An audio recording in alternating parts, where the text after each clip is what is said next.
So yun guys, magandang umaga po sa ating lahat mga ka-showing, no? Magandang umaga po sa Luzon, Visayas, Mindanao at sa buong mundo mga ka-showing. So for today's video mga ka-showing ay atin na namang magbibigay po ako ng pruweba na kung saan ay yung sinasabi ko pong may narinig po akong haka-haka, no? Na i-postpone na naman itong BSKE. So narito po, ipapakita ko po sa inyo, no? Na yung isa pong congressman, no? Na kung saan ay gusto ano po siya ay payag po siyang ma-postpone itong BSKE ng 6 na buwan mga ka-showing. So ipapakita ko po sa inyo, no? Breaking news po ito, no? Ipapakita ko po sa inyo kung saan ay sinasabi po ni Deputy Speaker Alvi Benitez, no?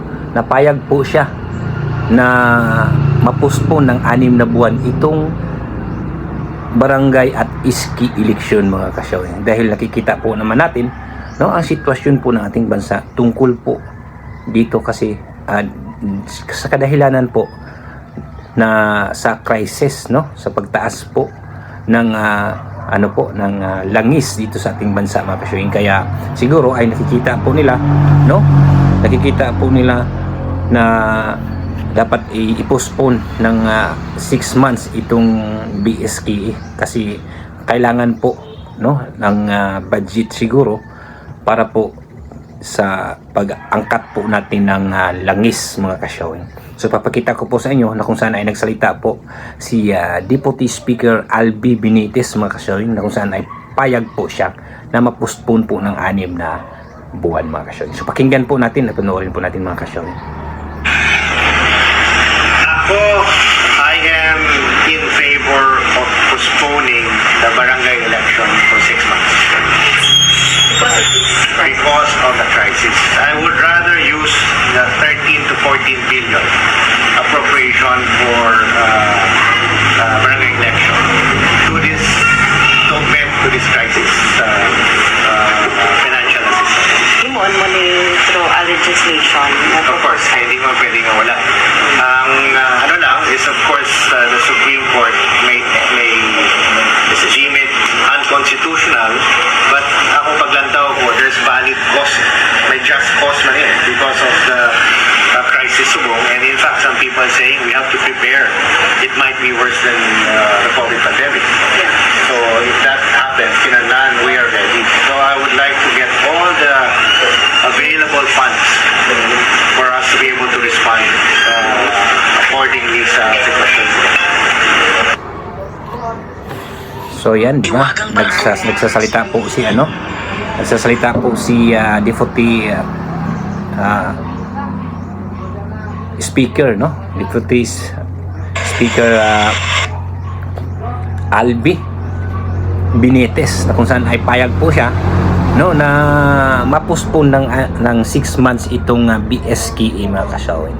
So pag ma-file po ito nila, no, ang gusto po nila, baka po matuloy po ito dahil nakikita po naman natin, no, ang sitwasyon po ng ating bansa.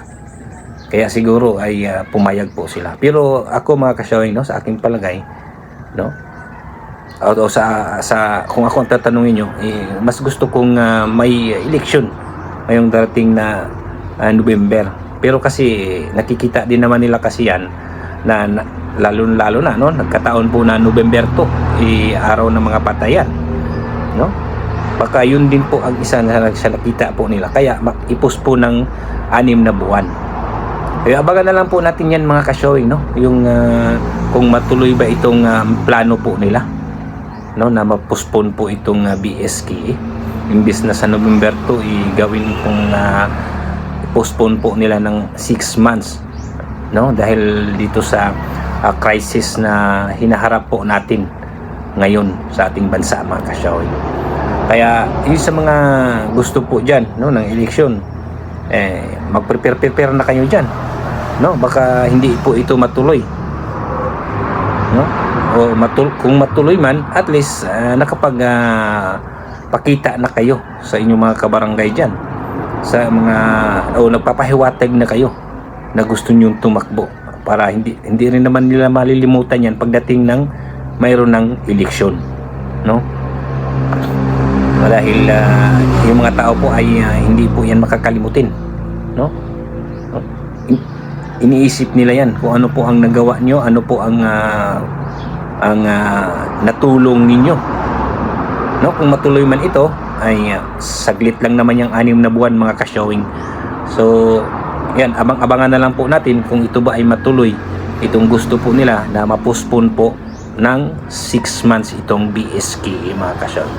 Kung hindi man matuloy, kaya ang masasabi ko lang po sa inyo ay mag-prepare na po kayo, no? Maghanda na po kayo at magtulong na po kayo kung sino po ang nangailangan, no? Tulong-tulong na po kayo, ipapakita niyo po ang inyong kagustuhan, no? Ang inyong plano, ang inyong mga plano kung sakali po kayong mananalo o kayo po ay makakaupo na, kung kayo po ay nananalo sa barangay election, mga ka-showing. So yun lang po, mga ka-showing, no? Pinapakita ko po sa inyo ang isa po, no, sa nagsabi na payag pong ma-postpone itong BSK, mga ka-showing. So maraming salamat po, mga ka-showing, no? Kung bago lang po kayo sa akin channel ay huwag nyo sanang kalimutan na mag-subscribe, like and share po, mga ka-showing, at pindutin ang notification bell, i-bell all nyo na para updated kayo lagi sa mga bago kong upload na video, no? Sa katulad po nitong mga klaseng content, mga ka-showing. Kaya ano pang hinihintay nyo, mga ka-showing? Subscribe na para updated kayo.